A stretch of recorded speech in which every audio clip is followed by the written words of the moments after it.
this inspirational lady wasn't going to let a tough childhood stop her. She loves theater. As a matter of fact, she was recently the assistant director of the children's performance at Belleville Baptist Church. What's up, Zach? It was the best show ever. And she's doing it while she's dealing with a very rare form of lung cancer. What inspires and motivates Deb Campbell? And a message for us ladies. She is my guest on my Houston Women podcast, sponsored by Gallery Furniture. Well, I met Deb one morning. My husband and I went to the Bible study class before church, and around the room, John asked us if there's anybody who would like us to pray for them, anybody we would like to pray for. And this beautiful lady stands up, and I would have had no idea what your story was, Deb. No idea, because you're vibrant, vivacious, funny, lovely. And before we get to your story, I just want to talk about your dream that you sort of fulfilled at a children's presentation at church, where you allowed my son, my fourth child, and it's so prescient because I always said he was the perfect child. You allowed him to be Jesus. I love him. So tell us about your dreams. You always wanted to do theater, right?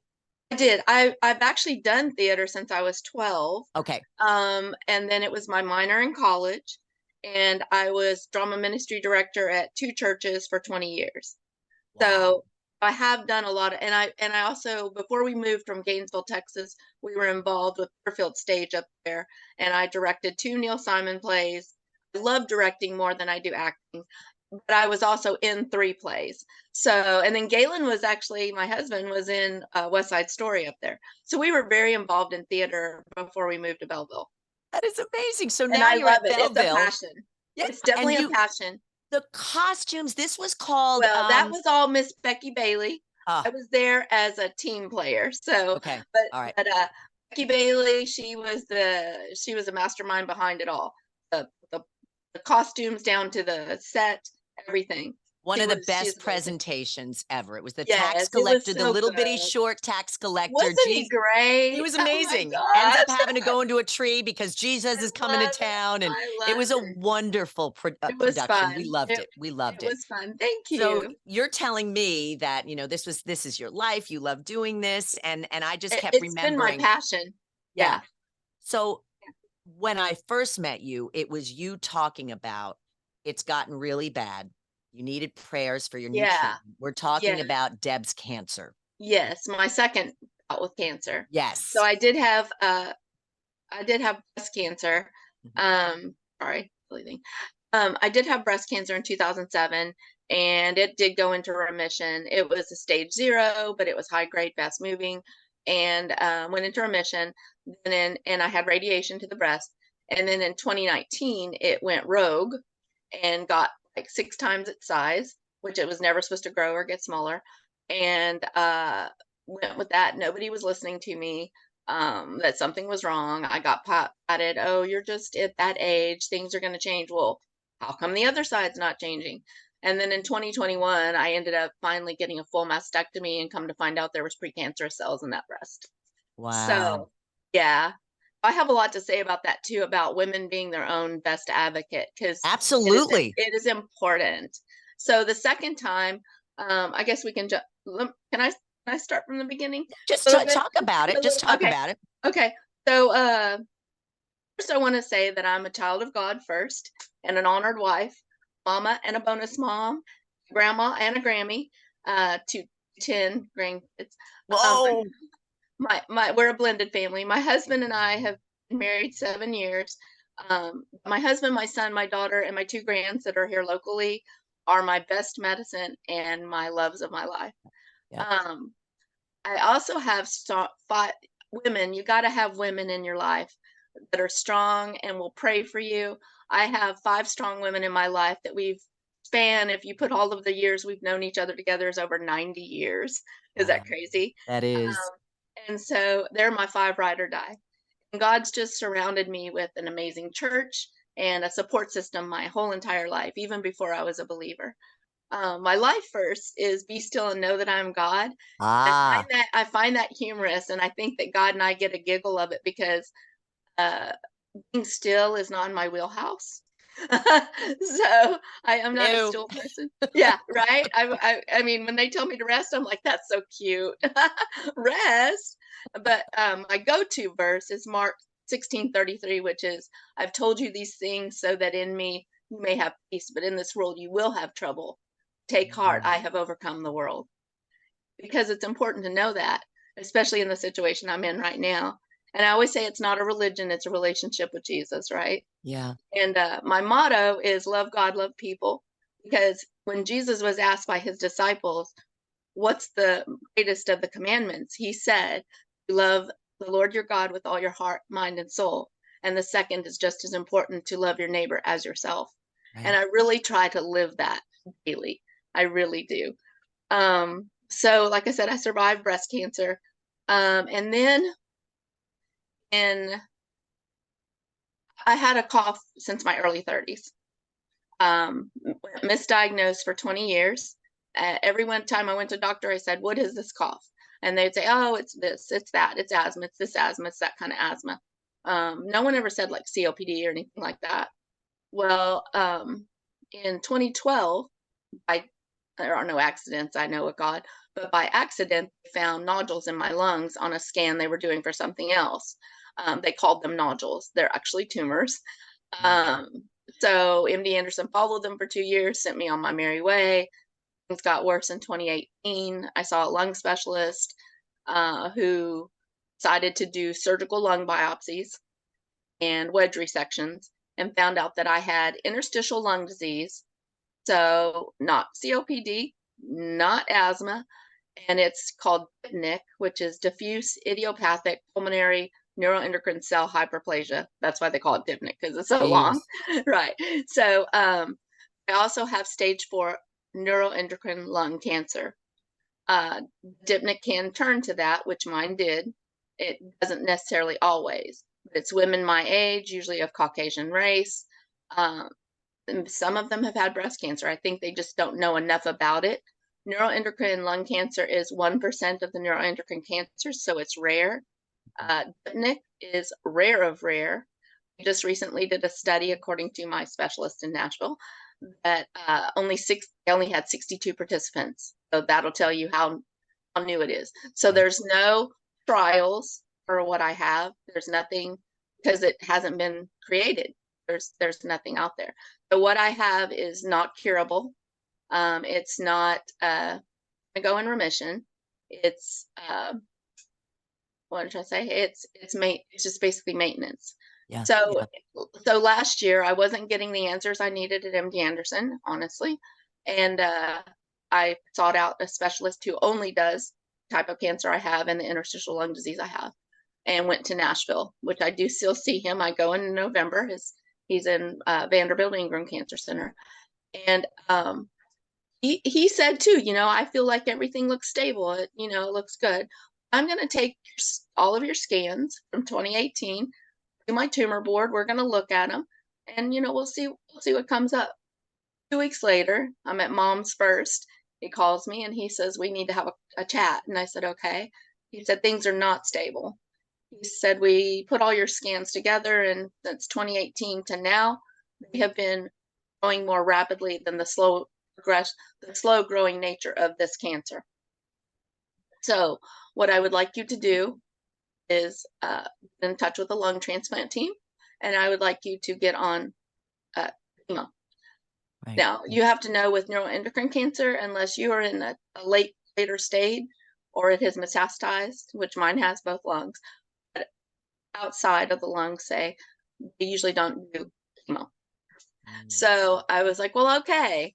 So I wasn't really happy with that phone call at first, because I was thinking everything's hunky dory. So I did get in touch with the transplant team. We had a long conversation with them, with my family and friends.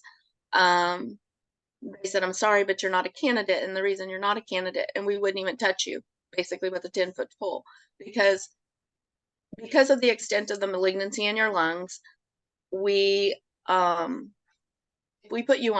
we were to put you on immunosuppressant drugs, it would spread your cancer rapidly.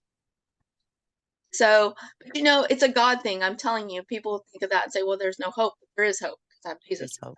Right? Because I have Jesus. But will tell you that I looked at that and I asked him, I said, okay, let's just say you were able to do it. How much time would that give me extra? Because it would have to be a full lung transplant. And he said, 2 years. And I said, I'll take my chances the way I'm going right now, That's because amazing. immunosuppressant drugs, I wouldn't be able to see my friends or family or go to church for 6 months outside. Okay, so then they give me the lung transplant. Same thing on the other side. Then what do I have? A good 6 months?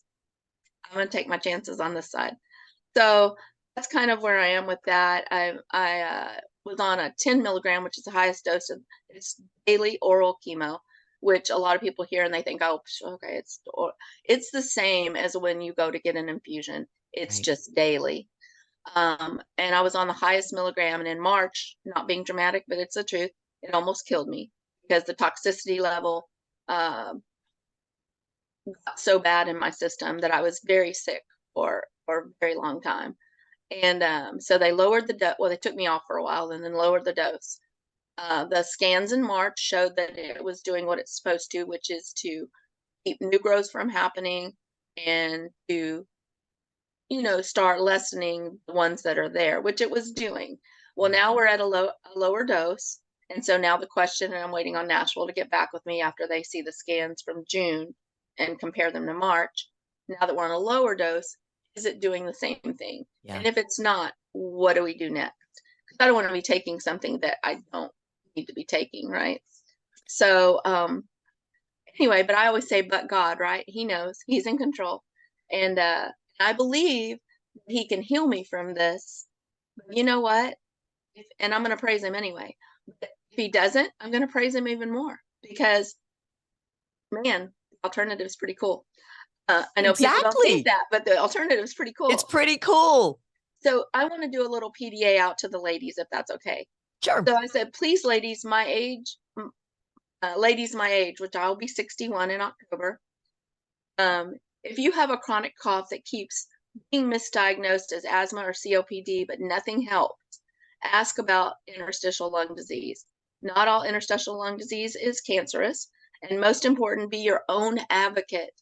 And most important, be your own advocate. Ask the questions, all of them. Know your body and listen to it.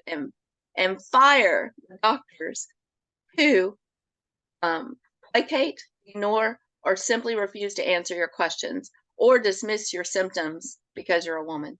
Oh, I love that, Deb. I did that for so many years, and I'm like, this is, until I got this disease that literally in 2018, there was very little knowledge on the internet, doing Google Doctor, Right. that you could find about it. So I had to be my own advocate and start learning about what I have. And, I may not be able to say this on the air, but I fired MD Anderson. I mean, they just weren't what I needed. They weren't giving me what I needed. And if you're not getting it, then you need to go get what you need. Your insurance will take care of that. I mean, a lot of people are like, oh, well, I can't because of, no. You know what? If you can go to this facility or that facility, we're going to let you go to another one. So be your own advocate.